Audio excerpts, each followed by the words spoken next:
Това поколение, което Нешка Робева изведе до един невиждан връх и България спечели най-големите си отличия чрез него, всъщност излезе от ръцете на Златка Бончева. Може би това име всички ние трябва да си припомним през тези дни на тържествено честване, защото за мен тя си остава жената образец. Бянка Панова, част от същото това поколение, но сякаш разделена като с невидима линия от златната четворка.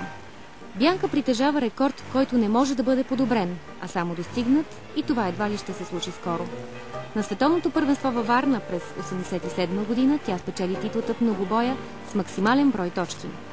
Може би единствената причина Бянка да остане леко в сянка, въпреки безспорния си успех, е конфликтът и с Нешка Робева. Първият публичен сигнал, че нещо не е наред.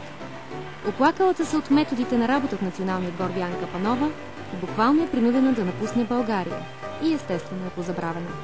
Такава е съдбата на всички, опитали се да приземят красивите митове.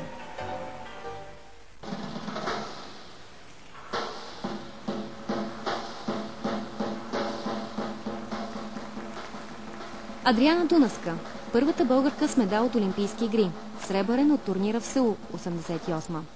Адриана си остава и единствената ни гимнастичка с индивидуално олимпийско отличие. Една от фигурите в родната гимнастика, която заслужава повече признание, отколкото в действителност получи.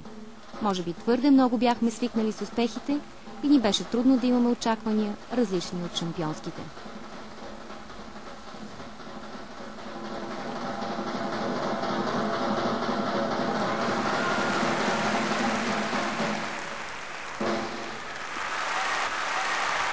Нейното име би трябвало да бъде споменавано на едно от първите места, защото това си остава до момента единствения олимпийски медал.